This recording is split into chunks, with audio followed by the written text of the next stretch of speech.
Morning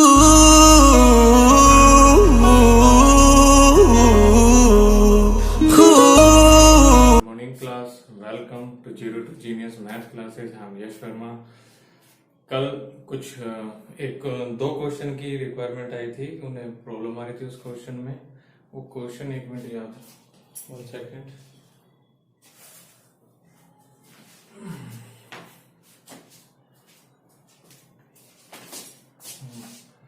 वो question था, एक तो 6th में प्रॉब्लम आ रही थी और एक 9th में प्रॉब्लम आ रही थी। तो 6th क्वेश्चन था, 6th क्वेश्चन देखते हैं पहले।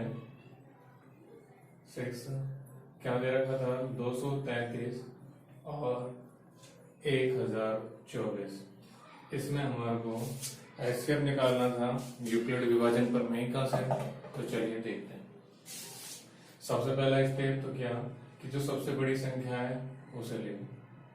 बड़ी संख्या क्या है, 1024 है। 233 से दूसरे स्टेप में क्या करना था, 1000 में 233 का भाग देना है। 233 का अगर हम भाग दें तो 4 पर जाएगा, है ना। 4 या 12 यानी 233 को कितनी बार करेंगे, 4 बार गुणा। क्या आ जाएगा, यहाँ पर अपन सोल्व कर लेंगे। 4 या 12 का 2 हासिल पाई 1, 4 या 12 और 1 13 का 1 और 4 दूनी 8 और 1 यानी 932 आ गया। अब इसमें से सब्ट्रैक्ट करोगे तो कितना बच जाएगा, 4 में से 2 गए 2 और यहाँ बचेगा 12, 12 में से 3 गए तो 9 और ये 9 में से 9 गया तो 0, यानी क्या बच जाएगा 92। अभी हमारा 0 नहीं है तो वापिस से इसमें और इन दोनों में देखेंगे। थर्ड में, थर्ड क्या है कि 233 बड़ा है किससे, 92 से। ठीक है, चाहो तो आप ऐसे भी कर सकते हो, एक स्टेप ये और ये पूरा कंप्लीट स्टेप, दूसरा ये देख लो फिर इसके नीचे, तो आप इसको सेकंड स्टेप ले सकते हो। ठीक है, 233 में हम भाग देंगे किसका, 92 का। तो 92 दूनी होते हैं 184, 92 तिया होते हैं कितने, 9 तिया 27 200 और 86 हो जाएंगे ना, तिया हो जाएंगे। रुको, हाँ 3 दूनी 6 और 9 तिया 27 276 हो जाएंगे। तो ज्यादा चला जाएगा तो यानी 2 बार ही जाएगा, 2 बार कितना बच जाएगा, 233 में से चला जाएगा 184, 184 क्या बच जाएंगे, 13 में से 4 गया तो 9 और यहाँ 22, 22 में से 18 गया तो क्या बच जाएगा 4। ठीक है, थर्ड स्टेप देखो, अभी भी ये और ये 0 नहीं है तो यानी कि 92 बड़ा है 49 से। तो अब 92 में हम भाग देंगे, यानी कि 92 में हम भाग देंगे 49 का। देखो 49 दूनी होते हैं 98, है ना, तो ज्यादा हो जाएगा यानी कि 49 का भाग जाएगा एक बार। अब बच क्या जाएगा, ये 92 था यानी कि हमारे पास बच जाएगा क्या, 92 में से कितने, 92 में से अगर आप 49 घटाते हो तो यहाँ बच जाते हैं आपके कितने, 13 और 12, 12 में से 9 जाते हैं तो 3 बच जाते हैं, सॉरी 3 और यहाँ बच जाता है आपका कितना, 8 और 8 में से 4 चले जाते हैं तो आपका बच जाता है 4, है ना। वापिस से इसमें और इसमें देखेंगे हम तो भाग दो 3, 4 पॉइंट क्या कि 49 बड़ा है किससे, 43 से। तो 49 में भाग देंगे किसका, 43 का, और 43 का भाग जाएगा एक बार और शेषफल कितना बच जाएगा आपका 6।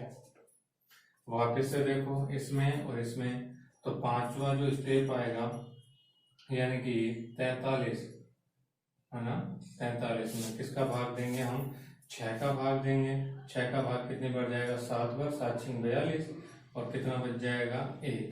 वापिस से इसमें और इसमें देखो, हाँ ये मैं स्टेप लिखना भूल गया, ऊपर देखो यहाँ फोर्थ क्या था कि 43 बड़ा है किससे, 6 से। अब वापिस से 1 और 6 में भाग देंगे। ध्यान देना 7 और 6 मत कर देना, 6 गुना 7 करेंगे क्योंकि 6 का भाग दे रहे हैं, 7 बार तो गया है। 6 और 1 में देखेंगे तो अब यहाँ पे ये छठा स्टेप, 6 बड़ा है 1 से और हम 6 में भाग देंगे, या यही देख लीजिए 6 में हम भाग देंगे किसका, 1 का, वो 6 बार जाएगा और प्लस 0 शेषफल बच जाएगा। तो इसमें जो भाजक था वो 1 था, या यूं कह लीजिए इससे पहले वाले में जो शेषफल था वही उत्तर है। इसको 6 गुणा 1 नहीं करेंगे, 1 गुणा 6 करेंगे। 1 का भाग दिया 6 बार गया है, ठीक है। तो अब यहाँ आपका उत्तर आ जाएगा HCF किसका 1024 233 का, और क्या आ जाएगा 1, ठीक है। आसान क्वेश्चन था, ज्यादा बड़ा तो नहीं था। अच्छा, दूसरा क्वेश्चन है आपका नवा क्वेश्चन था आपका, क्या दे रखा है 53 230। चलिए, तो पहला स्टेप तो क्या कि 230 बड़ा है किससे 53 से, 230 बड़ा है किससे 53 से। 230 में भाग दीजिए, तो 230 में 53 का अगर भाग देंगे अपन, तो देखो 53 चौके कितने हो गए आपके 212, 212 से ही जा रहा है, यानी 53 गुणा 4 प्लस 212 हो रहे हैं। 230 में से 212 गए तो कितने बचे आपके 18, यानी कि यहाँ पर बच जाएंगे आपके 18। दूसरा स्टेप 53 और 18 में देखते हैं, तो बड़ा 53 है, 53 बड़ा है 18 से। 53 में भाग देंगे तो देखो 18 क्या होते हैं 54, एक ज्यादा हो रहा है, तो 18 दूनी कितने हो गए 36, 18 दूनी 36, बच कितने गए 17, क्योंकि एक कम था। 17 और 18 में देखेंगे अब थर्ड स्टेप क्या कि 18 बड़ा है किससे 17 से, तो 18 में हम 17 का भाग देंगे एक बार, शेषफल क्या बच जाएगा 1। वापस से इसमें और इसमें देखो, तो फोर्थ स्टेप क्या कि 17 बड़ा है 1 से, 17 में 1 का भाग देंगे 17 बार जाएगा और शेषफल बचेगा 0, ठीक है। तो जो हमारा यहाँ पर शेषफल था, या यूं कह लीजिए जो हमारा यहाँ पे भाजक था, वही हमारा HCF होगा। HCF और किसका 230 53 का कितना आ जाएगा 1, ये हमारा HCF हो गया, ठीक है। ध्यान रखिए किसी भी हालत में, किसी भी कंडीशन में HCF का मान 0 नहीं होगा, ना HCF का ना LCM होगा, ठीक है। ज्यादा हार्ड तो नहीं थे क्वेश्चन, पता नहीं क्यों नहीं हुए, जिसका मतलब प्रैक्टिस कम थी। प्रैक्टिस अच्छे से करो, लॉजिक क्लियर करो, तो ये सारे क्वेश्चन हो जाएंगे, ज्यादा मुश्किल नहीं है।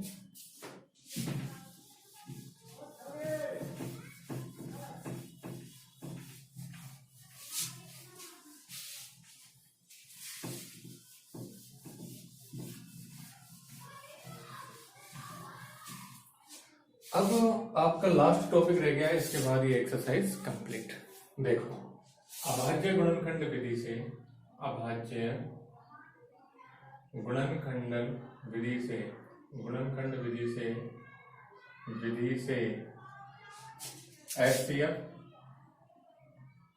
व LCM ज्ञात करना। सबसे पहले तो अपन देखेंगे कि अभाज्य गुणनखंड होता क्या है, उसके बाद अपन पढ़ेंगे HCF क्या होता है, LCM क्या होता है। तो अपन पहले आते हैं अभाज्य गुणनखंड। जैसे हमारे पास आ गया 21 48 64, ठीक है। आपने ये बचपन में तो आपने ये करा ही होगा, 21 में हम 3 का भाग देंगे 7 बार जाएगा, फिर 7 का देंगे 1 बार, ठीक है।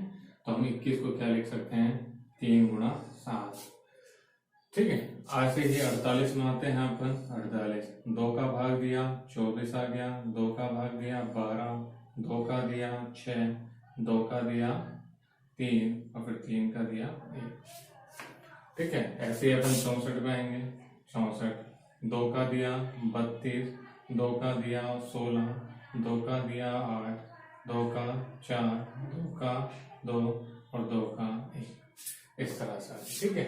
हमने 21 को लिख दिया था 3 गुणा 2, हम 48 को लिख देंगे क्या 1 2 3 4, यानी कि 2 की घात 4 गुणा 3, और ऐसे ही 64 को हम क्या लिख सकते हैं 64 को 2 3 6, यानी 2 की घात 6। ये हमारा तरीका था, ठीक है। ये तो आ गया हमारा अभाज्य गुणनखंड विधि, इसको तो बोलते हैं अपन अभाज्य गुणनखंड।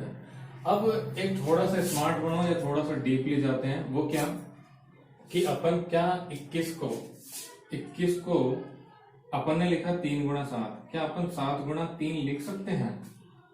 7 गुणा 3 लिख सकते हैं क्या? तो 7 क्या 21 होते हैं, और 3 7 भी 21 होते हैं, तो क्या अपन लिख सकते हैं ऐसा?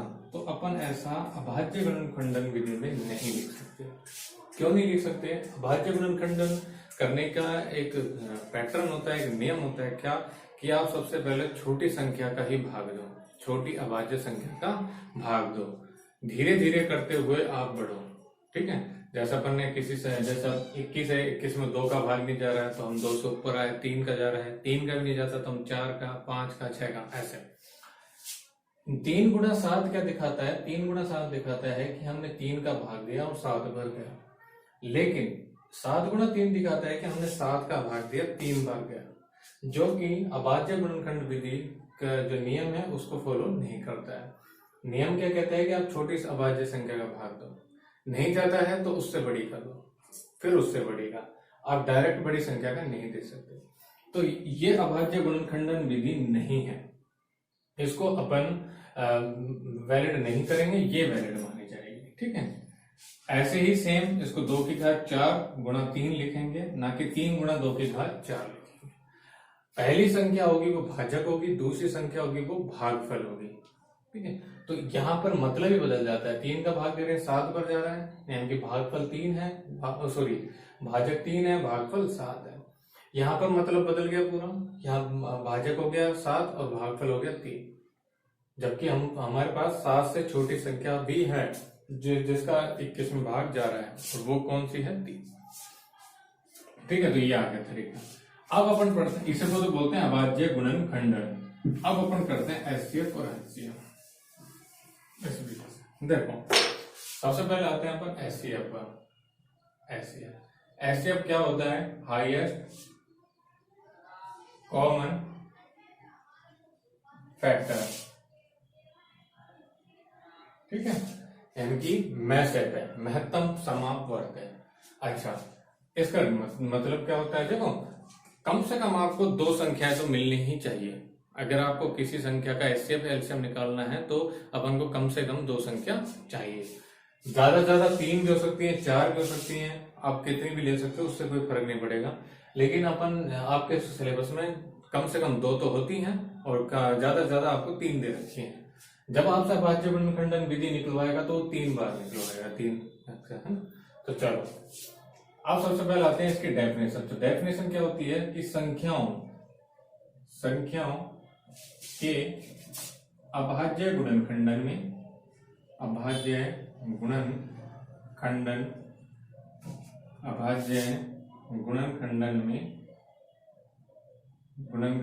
में उभयनिष्ठ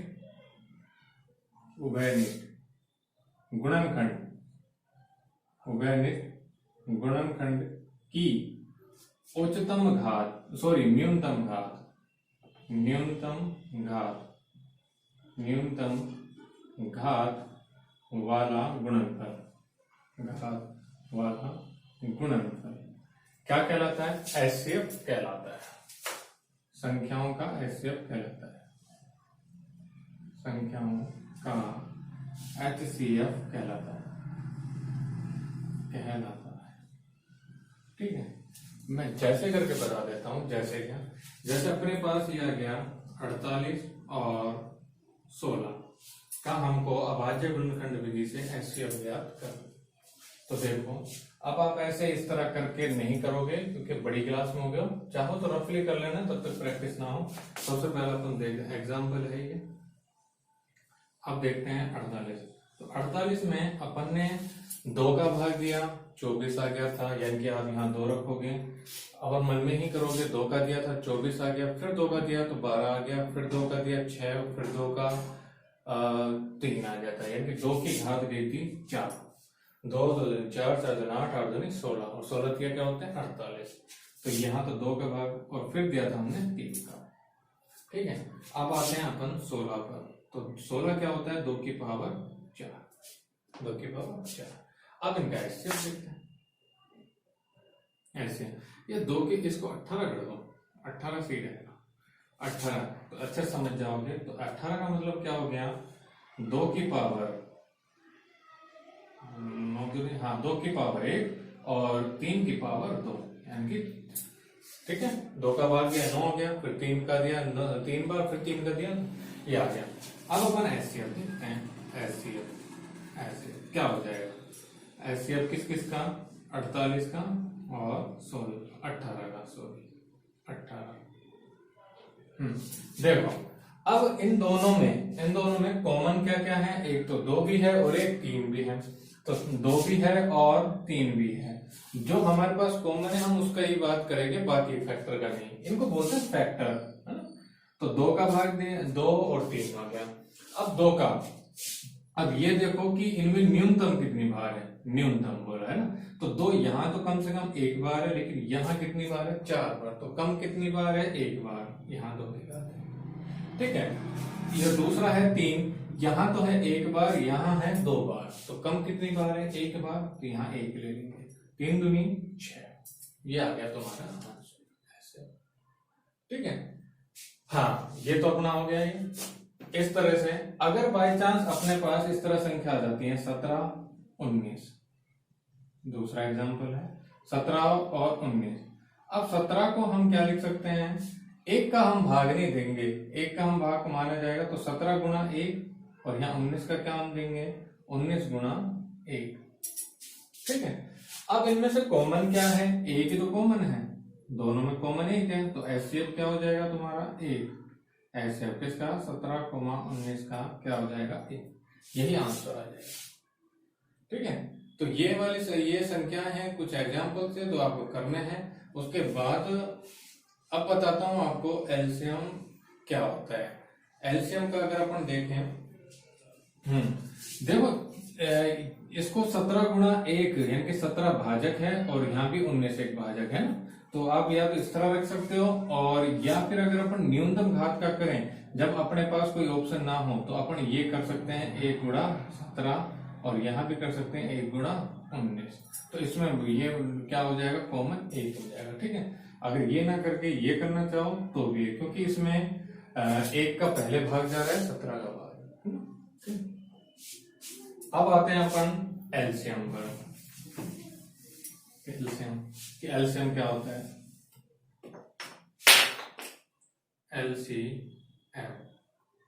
एलसीएम क्या होता है, लीस्ट कॉमन मल्टीपल,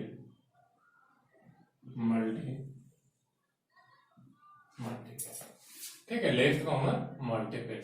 अब इसका मतलब क्या होता है, देखो इसमें डेफिनेशन तो यही रहेगी। डेफिनेशन देखते पहले, संख्याओं के अभाज्य गुणनखंडन में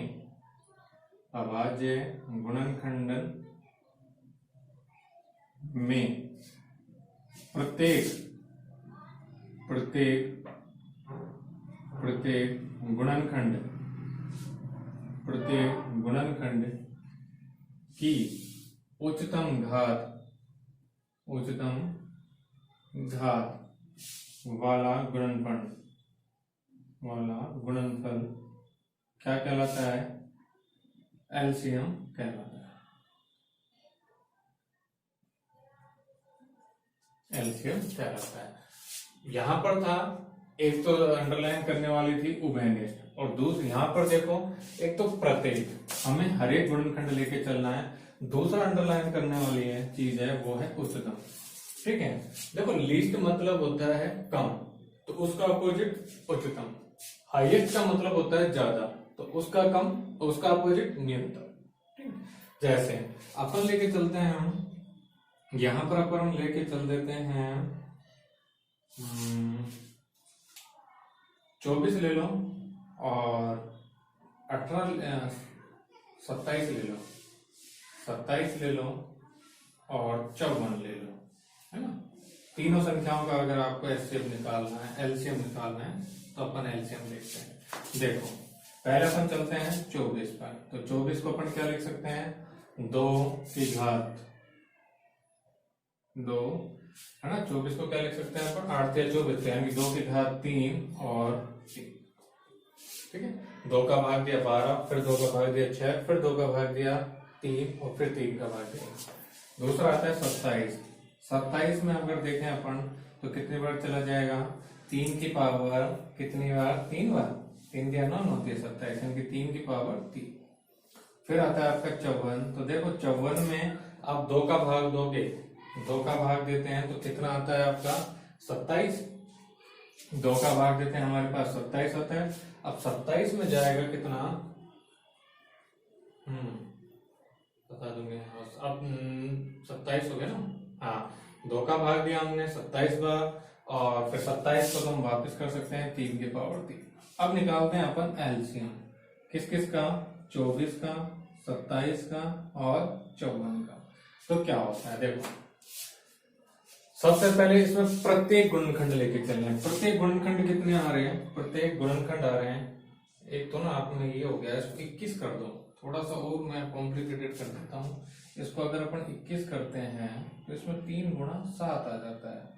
अब डिफरेंट हो गया, 2 मिल गया, 3 मिल गया, 7 मिल गया, इससे और अच्छा समझ में आ जाएगा। देखो किस किस का ज्ञात करना है, 24, 21 और 54 का, है ना। अपन ने गुणनखंड कर लिया। सबसे पहले देखो तो हमारे पास फैक्टर कितने हैं, 2 है, 3 है, 7 है ना। 2 3 3 2 2, यानी कि हमारे पास एक तो 2 है, एक 3 है और एक 7 है। अब उनकी घातें मत देखो, ये मत देखो कि यहाँ 2 कितनी बार है, 1 2, ऐसे नहीं। ये देखो तो है कितने कितने, 2 है, 3 है, 7 है, बस यही है। अब वो कितनी कितनी बार है वो हम देख लेंगे, यानी कि 2 है, 3 है और 7 है। ठीक है, अब अपन चलते हैं इनकी प्रत्येक गुणनखंड हो गया हमारे पास, 2 भी हो गया, 3 भी हो गया और 7 भी हो गया। जैसे एक फैमिली में अगर अपन बात करें कि घर में कौन कौन है, बच्चे हैं, माँ बाप हैं, ये सब। अब वो कितनी एज के हैं वो बात अलग है, लेकिन पहले आप ये देख लो कि है कौन कौन। तो हम वही कह रहे हैं कि है कौन कौन, 2 है, 3 है और 7 है, और वो घात कितनी है उनकी वो बाद में बात करेंगे, है ना। तो पहले तो हमने ये फैक्टर ले लिया, प्रत्येक गुणनखंड, सारे तो गुणनखंड आ गए। अब वो उच्चतम घात देखते हैं। देखो 2 ज्यादा से ज्यादा कितनी बार है, यहाँ 3 बार है, यहाँ 1 बार भी नहीं है और यहाँ 1 बार है, तो ज्यादा से ज्यादा कितनी बार है, 3 बार, तो हम घात रख देंगे 3। फिर आता है उसके बाद 3। तो देखो 3 यहाँ 1 बार है, यहाँ भी 1 बार है, लेकिन यहाँ 3 बार है, तो हम 3 बार वाले को रखेंगे। ज्यादा कितनी बार है, 3 बार। ऐसा मत कर देना 1 2 और 3, यानी 3 तो भाई 5 बार, ऐसा नहीं। यहाँ 1 बार है, यहाँ भी 1 बार है, लेकिन यहाँ 3 बार है।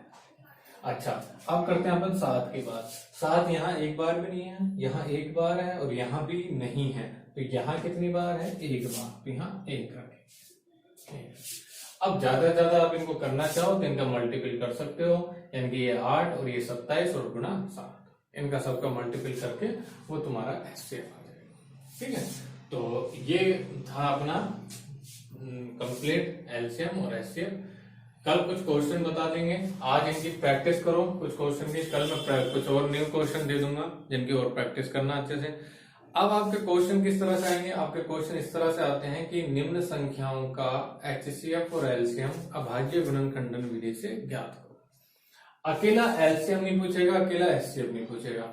अगर अकेला एचसीएफ पूछ रहा है तो इसका मतलब वो यूक्लिड विभाजन प्रमेय की विधि से पूछ रहा है, ना कि अभाज्य गुणनखंड विधि से। अभाज्य गुणनखंडन विधि से पूछ रहा है तो एलसीएम और एचसीएफ दोनों साथ पूछेगा।